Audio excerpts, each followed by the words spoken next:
I've had this romance with the ocean my entire life. Avatar: The Way of Water arrives 13 years after James Cameron's 2009 mega hit, which remains the highest-grossing film of all time and is regarded by fans as one of the great sci-fi epics. But not everyone agrees. What is it about this latest film that has people upset? Let's find out. Firstly, while the original blockbuster amassed billions of dollars, critics slammed it for having a white messiah complex. Indigenous viewers took issue with Cameron's explicit references to Native American history. With Avatar 2 now in theaters, several Native American groups have taken to social media to protest the film's alleged racism and to co-opt indigenous culture.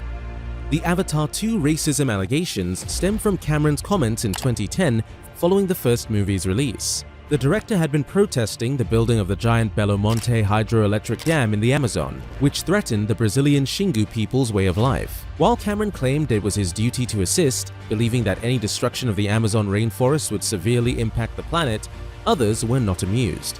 The original film was soon boycotted due to its anti-indigenous rhetoric, according to one columnist in the Monitor Mercantile newspaper. In 2012, amid lawsuits from people claiming Cameron stole their idea for Avatar and rampant comparisons to Ferngully and Pocahontas, he addressed each aspect of the film and his inspirations. In James Cameron's Avatar, a white human is transformed into a blue Na'vi, the inhabitants of a distant moon. He eventually turns against the human invaders and becomes the Na'vi leader in their fight to preserve their way of life. Some people are upset because the human is Sam Worthington rather than Will Smith. Many people would never label Avatar as racist.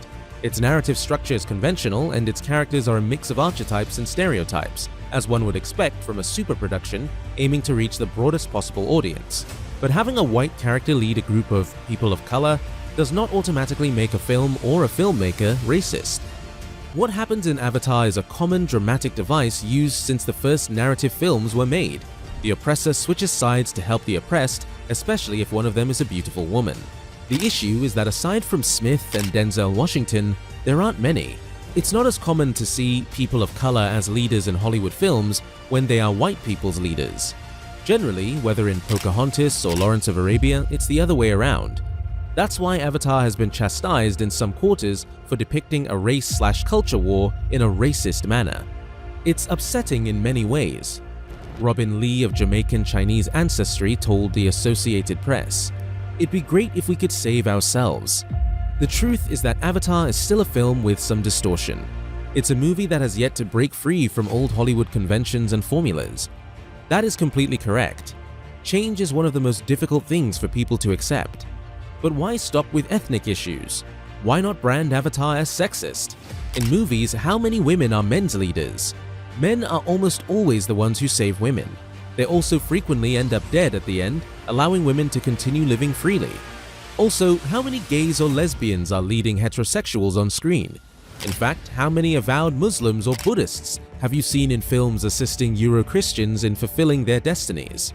There are so many scenarios we could come up with.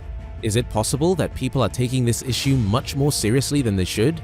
James Cameron has received every type of criticism for the Avatar film, and he has tried to remind us many times that Avatar helps us open our eyes and truly see others, respecting them despite their differences, in the hope of finding a way to prevent conflict and live more harmoniously on this planet.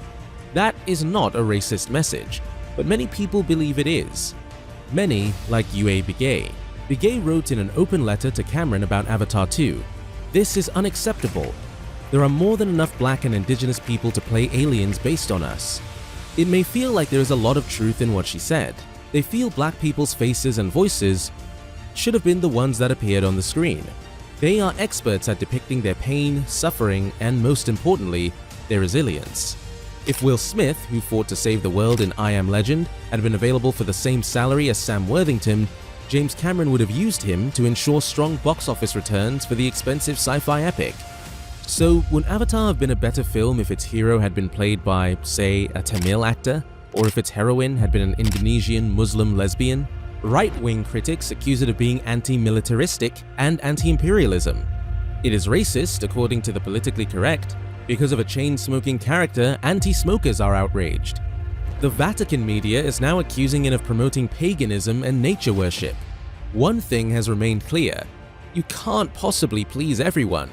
L'Osservatore Romano complained in interview that James Cameron's sci-fi film gets bogged down by a spiritualism linked to the worship of nature.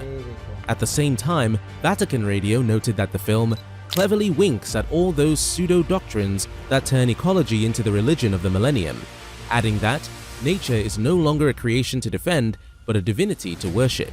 Pope Benedict XVI recently called gay marriage an attack on creation and the natural order. Portugal became the latest country to approve gay marriages, a gay couple married in Argentina last week. The Pope also condemned the allegedly egalitarian vision of placing humans and other living creatures on the same plane of existence, saying that such a worldview would open the way to a new pantheism tinged with neo-paganism, which would see the source of man's salvation in nature alone understood in purely naturalistic terms. Some have criticized the film for being overrated, tedious, and superficial, but that's what they think. Every opinion should be aired and attended to. So, what's your opinion of the Avatar movie? Do you think these criticisms are valid? Let us know in the comments below.